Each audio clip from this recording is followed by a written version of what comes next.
Monday, Monday, Monday, Monday.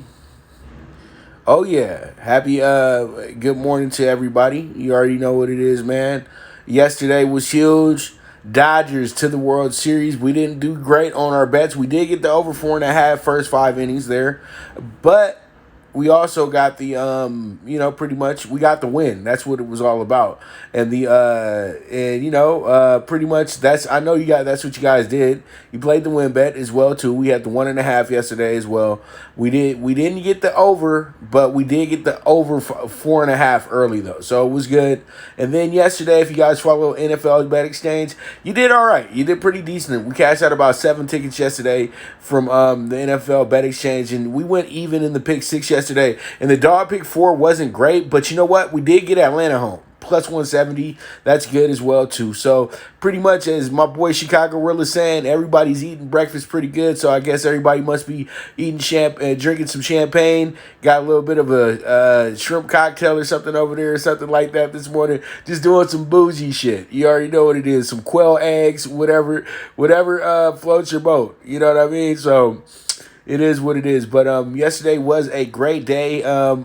Every day is a great day. When you wake up, you can breathe and have another opportunity to have some type of success. So just know that as well too. So pretty much you guys already know what time it is. It is time for the Primetime Angles Live on IG with the one and only Pop DiBiase, the Primetime Capper. And boy, oh boy, let's Moet 1942 Mimosas. Wow. Hey. You going hard, Chicago Rilla. I don't want to see you at 4 or 5 o'clock this afternoon, brother. Make sure keep that man away from it. Keep that man away from the sports bar. He's gonna take somebody's girl tonight. But yeah, it is what it is. It pretty much. Let's go ahead and get into it. Saturday, big night Saturday. The structure of boxing has changed. And as you can see now, Teofimo Lopez is at the top of the mountain. But at the same time, too, we all know that lightweight is a bridge division. Also, let me give you guys a little bit of game. I did talk to Tio last year. It was right after the Fury fight and everything like that. The fight when he fought the Whalen guy. The guy that he knocked out pretty quickly and things like that. We had a good little talk, and it might have been Waylon, but it was the guy that he knocked out pretty quickly about the second round and everything like that. So pretty much I talked to Tio, and Tio told me, he said, you know what, I'm looking to get to the IBF title, but all in all, when it's all said and done, by the time we get to 2020, I'll most likely be moving up to 140, regardless of winning championships, anything of that nature. So if there's going to be a fight that happens with Devin Haney, it's going to have to happen very quickly. And pretty much I'm saying this because T.O. has plenty of opportunities right now to fight a huge fight at 140. He can fight Josh Taylor. He can fight Jose Ramirez as well, too, and set up a big fight because those two guys are signed to Top Rank as well, too. So pretty much the Devin Haney fight is something that we all want to see, but maybe the Devin Haney fight could wait another year or two as well, too. As I told people before, I can never see these guys meeting up at 135. I don't know why they think that they're going to all be at 135 for life, because they're not.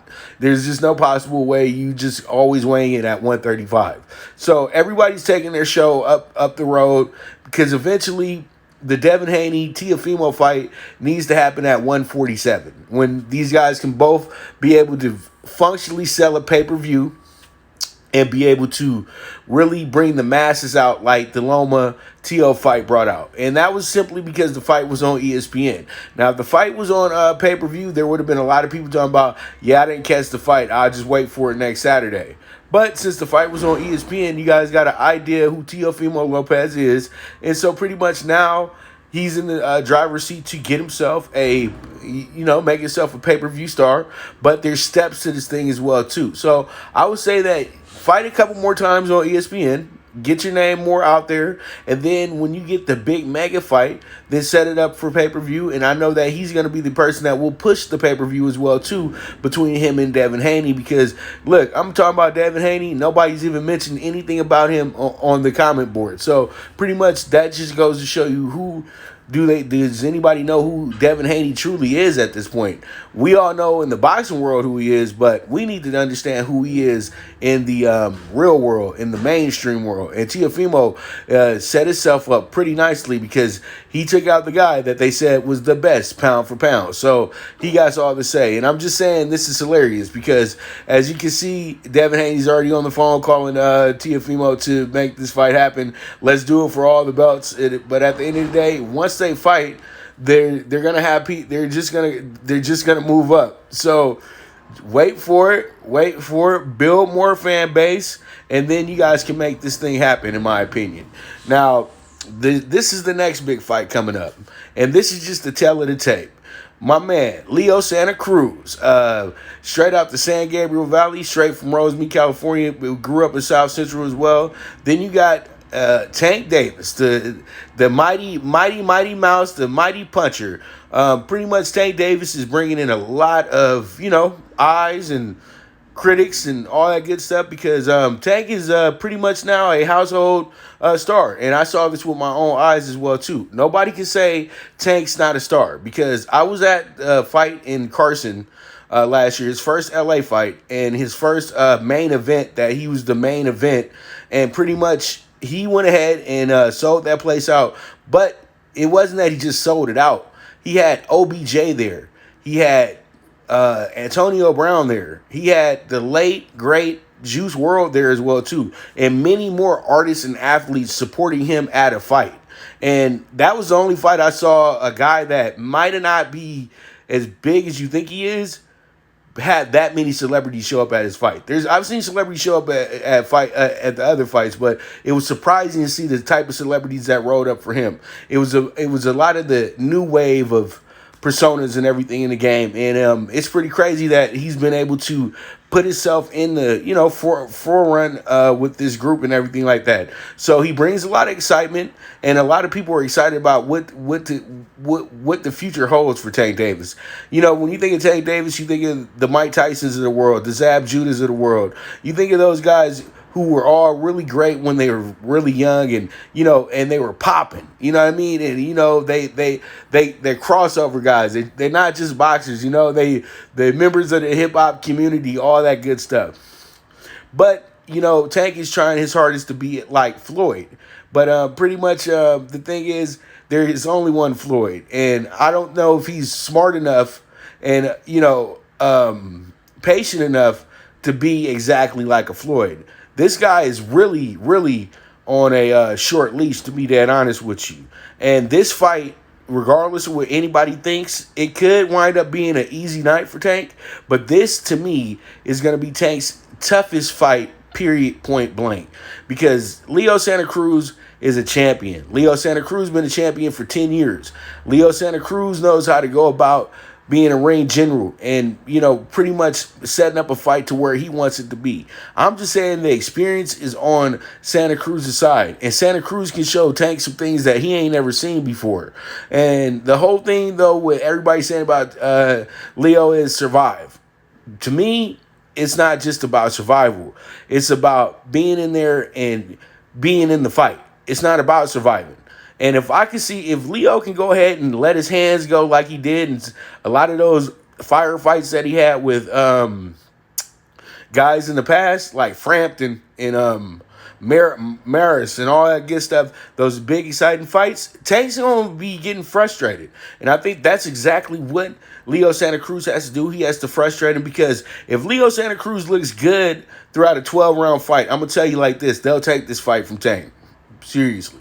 Because Tank is a guy that you expect a knockout with. So we're going to see how it goes. And Mayweather can't save him in this one. Because the thing is, Leo Santa Cruz is an Al guy as well, too. You know what I mean? And Tank is more of a Floyd guy. And, pretty much, if you're an Al guy, Al's not going to let you get cheated. If you get beat fair and square, you get beat. But he's not going to let the refs cheat you. Not at all. I mean, not the rest of the judges, but it is what it is. I'm saying this now, but can we trust judges after what they did Saturday night? Hell no.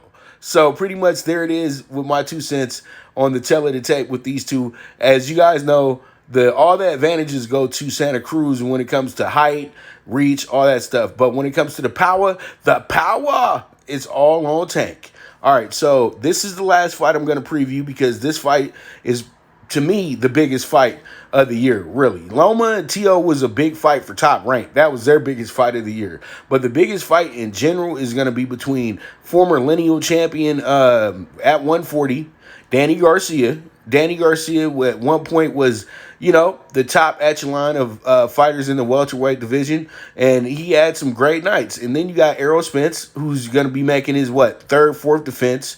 And, pretty much he's new to the champion game, in my opinion. But he's an expected champion. Now, Danny Garcia got some gripes in the 2 fights that he lost. We all know that. Thurman could have won either way. Porter, he should have won that fight.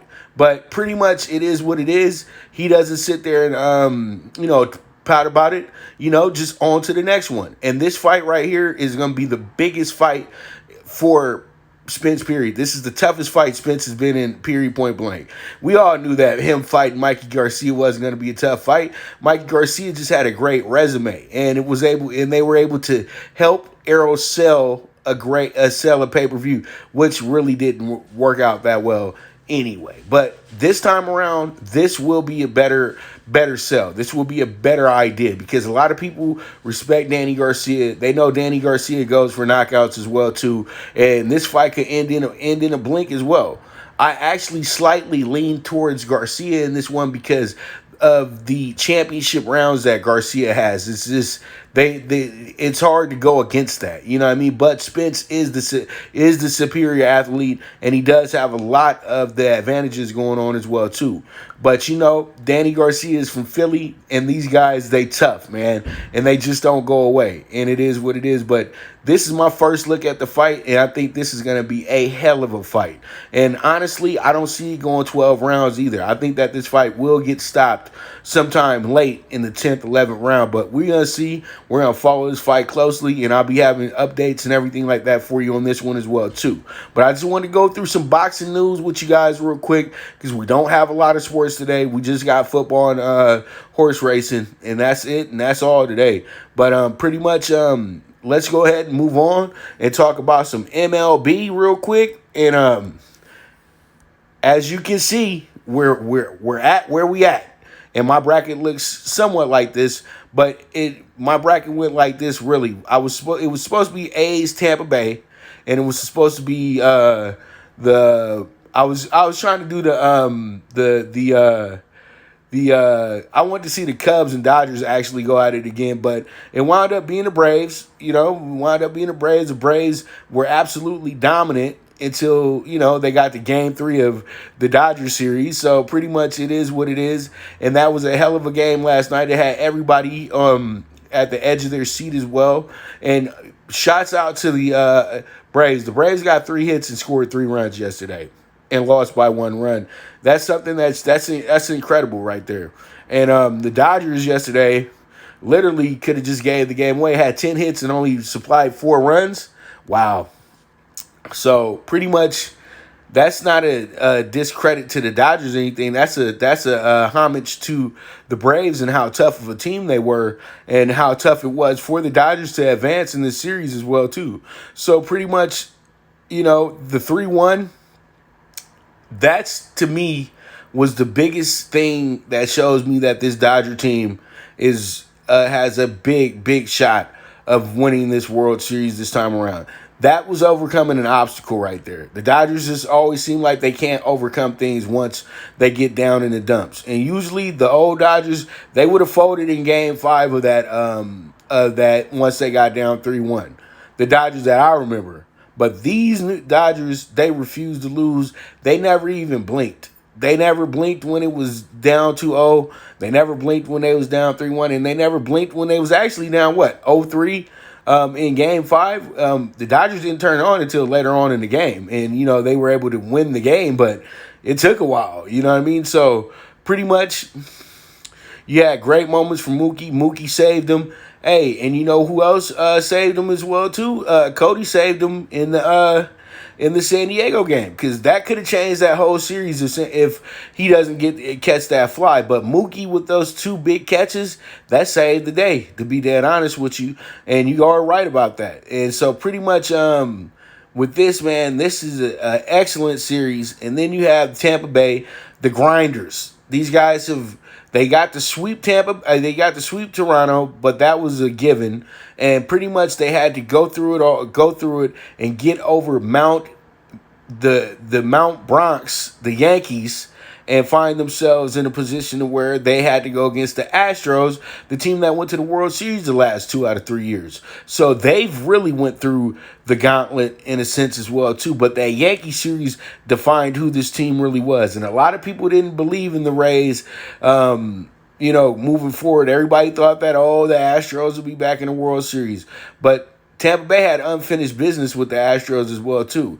They could have beat the Astros last year in the playoffs, but they fell short, losing that series 3-2. This time around, they got 7 games, and they jumped out to a 3-0 lead. But I knew the whole time that it was going to be tough for this team to actually sweep the Astros. But I didn't think that the Astros would win 3 in a row. But once they won the first game, damn, it is what it is. You know what I mean? Pretty much you knew that Houston had them right where they wanted them at. So, Tampa Bay did themselves a favor and put themselves in a position where all they had to do was win the final game. And that's exactly what they did. And they showed exactly how baseball works. You can win 3 and then drop 3 in a row. It's not hard to do. It's not hard to do at all. And it should not surprise you at all either. Come on, we've seen teams jump out, have a 6-game winning streak, then they turn around and have a 10-game losing streak. Come on, dude. That's baseball for you. And so pretty much that's what happened. That was baseball, because we don't have a regular baseball season here. So my thing about this is the Rays pitching should be dynamo, in my opinion, here. But they're tired. They're super tired. And that's my thing. The Rays are a super tired team at this point when it comes down to their pitching. Now, they're hitting.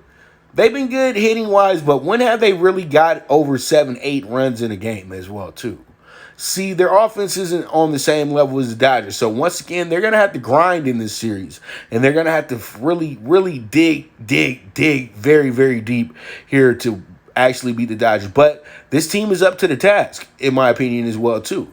I'm not sleeping on the Rays at all, because the Rays got a future bet to them as well, too. So, pretty much, but the Dodgers, that's the team. So, it is what it is, but we're not going to play no favorites, though. If the Rays look better in the spot, the Rays going to get the bet here. That's how it works. This is the World Series championship time, y'all. So pretty much with that, the Rays really do come in with a bit of rest. Even though they had to fly to Texas, they got an extra day of rest. And that might be in their favor right there.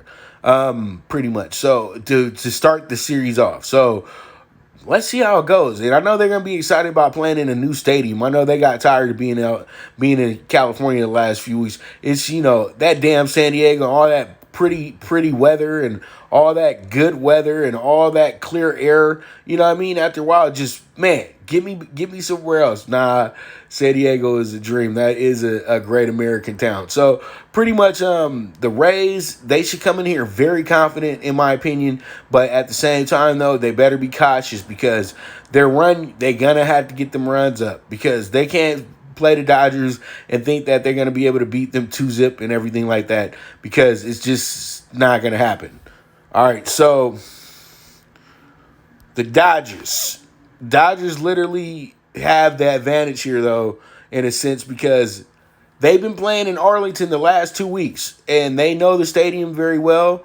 They know exactly, now they know what spots to hit certain balls to. We see that if you hit the ball over there in that little corner past the first baseline, boy, oh boy, you can damn near get an inside the park home run, because the ball is it's caroms. And I remember, and everybody used to play caroms as little kids. Caroms can go any way they want to. So pretty much that's the advantage, and that played the advantage last night in the Dodgers tying the game as well too. So there's a lot of little nicks and things like that the Dodgers are figuring out, and people have to understand the Dodgers have actually played here. They played against the Rangers, I think, 6 times here, 4 or 5 times here, and then they played so they played a lot of games here. They played like 15 games here. So this has became their second home in a sense. So this series is going to be something intriguing, but what has to happen here is that the Dodgers can't overlook this series and think that just because they've been to the World Series the last 3 out of 4 years that the title is entitled to them. No, it does not work like that. But the Dodgers know that this one, if they lose this one, it's just like, damn, we just a bridesmaid. So with this, and that's helping out the Dodgers a bit too.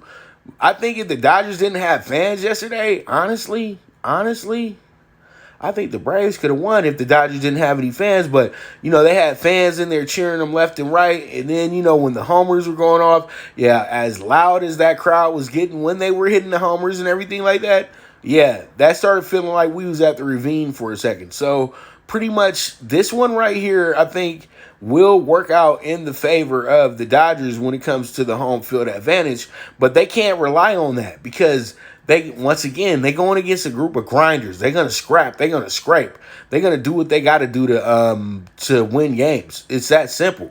And it's exciting to watch with the Rays as well, too. But with the Dodgers, get comfortable, hit the right pitch, and then, you got Mookie there, too. Mookie knows the Rays very well, and I know that he's a smart guy that can remember certain things from scouting reports as well, too. So that's the advantage that the Dodgers do have, is that they do have somebody that knows the Rays fairly well. So this series is going to be a good one, man, and that's all I can say is that the series is going to be a good one. It's going to be another Dodger don't mess this up series. And it's going to be, hey, Rays, we're glad that you're here, but, pretty much show us something. But, there's a lot of people out there that they're not going to be loud about it, but they got a big bet on the Rays. And if the Rays win, they'll be sitting over there, I told you so. I told you the Dodgers was no good. But you know what, though? I want to send a shout out to Dave Roberts because Dave Roberts is now going to his 3rd World Series in the last 4 years. The Dodgers had Don Mattingly as a manager. He was supposed to get them to the World Series. Didn't happen. They had Joe Torre before that. Was supposed to get them to a World Series. That didn't happen. These guys were big-time paid managers, and the hype was there. But then they get little old Dave Roberts, what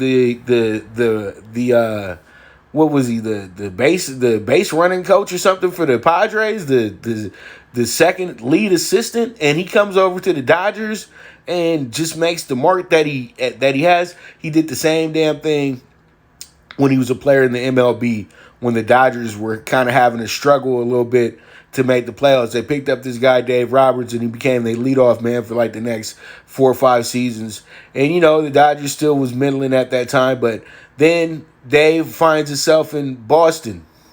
And Boston taught that man all types of tricks and trades on how to win games. And the legacy of Dave Roberts started with the Red Sox after the infamous steal that led to the 0-3 comeback as well, too. So winning has always been a part of Dave Roberts, and I feel like Dave Roberts has really rubbed this off on this team in a sense. And I think that when it comes down to it, this is going to be his time. This is going to be his dues. But I'm going to tell y'all like this. Tommy didn't even do this. And Tommy can talk all the shit he wants to, but he didn't even do this. The Dodgers, if you've been rooting for them for the last 30-some-odd years like I have, they've never been this successful in a decade span where they literally just keep winning the division and having one of the best teams in baseball. So there is a big shout out, big tip my cap to Dave Roberts. I know some people don't like his decisions, but if you play baseball and you understand baseball, the manager makes a decision, but if the decision don't go well, I'm gonna tell you like this: the manager's gonna get the blame for it. But if you struck out, you the one who struck out. If you the one who gave up the home, if you give up a homer, you the one that gave up the homer. He trusted you, and you messed up his trust. So I'm gonna put it on you, playa. So there it is. That's my MLB preview, and we'll have our bets for that tomorrow because we have a game tomorrow. So here we are. There it is. Monday Night Football bets for today. And yeah, there it is. We got the Chiefs at the Bills. This is going to be a good one right here. We got the plus 5.5 on the Bills today. I think the Bills do cover in this spot today.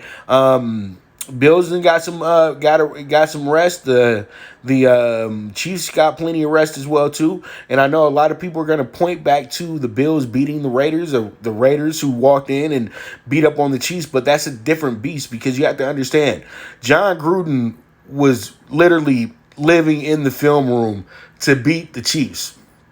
Him, his defensive coordinator, offensive coordinator, they found every possible weakness they could in the Chiefs' offense and defense to take advantage of to get a big win, because that's what you do when you're a divisional rival.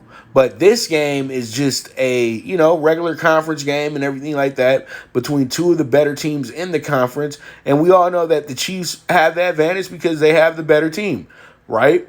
And they have the better quarterback. And they have the better coach. But the Bills in Buffalo are tough. And we all know this. And pretty much I feel like the Bills will be up to it, because even though it's not a typical Monday Night Football game, it's still a Monday Night Football game at Orchard Park, something that they get rarely, okay? So I like the Bills plus 5.5 to at least cover in this game. Then I like the Bills first half money line. I expect the Bills to be up by a field goal or better at the half. And then over 12.5 team total first half for the Bills as well too. So as you guys can see, we got some dip to toe plays, and then Bills just go ahead and cover for us. We're not going to make this thing complicated at all. That's where we're going with this one. So Chiefs at Bills, the early game at 2 o'clock this afternoon. That's where I'm going with this one, and hopefully we can go ahead and cash that ticket. So we move on, and we got the Cowboys and Cardinals. I know the game's in Dallas. Sorry about that, but pretty much Cowboys and Cardinals. You guys already know. I'm pegging the under 55 today, because the thing about me going with under 55 is that the Cardinals actually have went under in most of their games this season. Like, their games have not went over.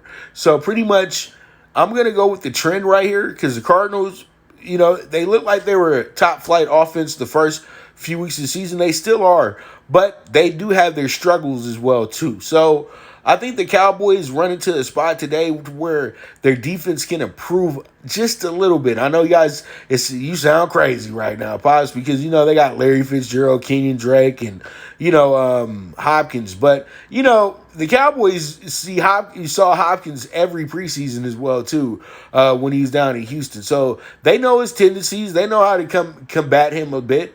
And I think what happens tonight is the Cardinals walk in here and think that the Cowboys are going to be the same old Cowboys from the last few weeks. But this is a brand new reinvigorated team with the red rifle starting now. It's not going to be Dak over here overthinking things and worried about that contract. It's going to be a guy who's been here, done that, been in the playoffs plenty of times, and can always show up when he has talent. So pretty much this is going to be a really good game tonight. I expect these teams to shorten the game, have long drives. That's why I'm going with under 55.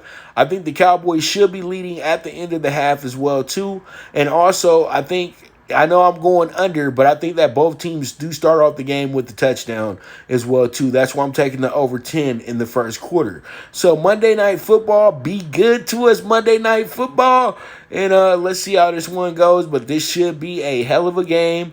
And these are two great matchups. And they do have somewhat have some playoff implications to them. Think about the Cardinals possibly making the playoffs right now, because their whole division is looking pretty good, as in a sense, as you guys saw, San Francisco snapped out of it, ended their 3-game losing streak at home. So it is what it is. So let's see how it shakes out. And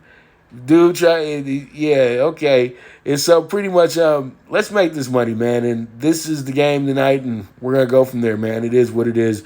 We move on, and it's time to talk about those ponies. So I know a lot of y'all going to be leaving. So pretty much we got Parx out in Philadelphia, where my Philly cats at. You already know what it is over there at the Harris Casino. So pretty much Parx, PrimeTime Bets, late pick for a race 5 best value starter allowance for this race right here is $22,000. We're going to roll with the horse by the name of Weather Whiz. Top horses in that race, 8, 12, 9, 7. You guys boxed it up 7, 8, 9, 12. Let's see how it goes. That's race 5. That's going to be coming up about noon Pacific time, 12:30 or so. Then we got the shot of the day in race 8. It's going to be a horse by the name of Janelle Dreams, and this horse's win play show for this one right here, 6, 1, 5, 13. You guys box it up 1, 5, 6, 13. Let's see how it goes. And then we got the nightcap, another starter allowance race, and this one's actually another $27,000 race. So sorry about that, not $55,000, but we're going to roll with a pretty good horse there at the end of the night as well, too. I got to fix it. I got the horse from yesterday that we had, but it's actually going to be a pretty good horse. We got the 10 horse here, but I did get the late pick 4 correct. I'll go ahead and I'll fix it when I do tweet it out and everything like that for the nightcap and everything like that. Pretty much we got the late, but we got the last bet here, the late one, and that's going to be the all in leg 1, leg 2, we doing 4, 5, 6. No, 1, 5, 6 in leg 2. And then we're doing 3, 10, 10.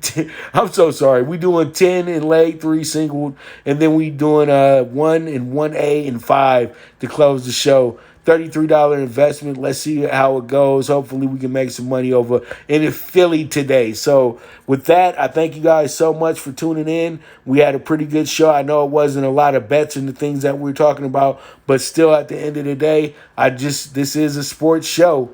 You know what I mean? We are analyzing the game somewhat. So I thank you guys very much. I can't wait. Today's a good day because I'm about to get my hair cut, go see my barber, and, get sharp and everything like that. So I thank you guys so much for tuning in. We'll be back tomorrow talking some MLB, first game of the World Series and everything like that. And we're going to jump into early bets for college football and everything like that with our conference bets list as well. And also we will be talking horse racing as well. We'll be at Presque Downs tomorrow for racing as well. And then, I'm going to talk a little bit about how I'm feeling about the NBA draft coming up, my top 10 prospects and things like that. So make sure to tune in to the Premier Sports Betting Show with the one and only Pop DiBiase, the primetime capper. And boy, oh boy, I'm telling you, this is the PrimeTime Angles live on IG. So you guys, let's go ahead, get that money, and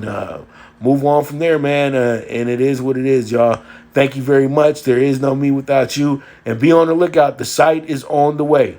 All right, one. All right, and I am gone.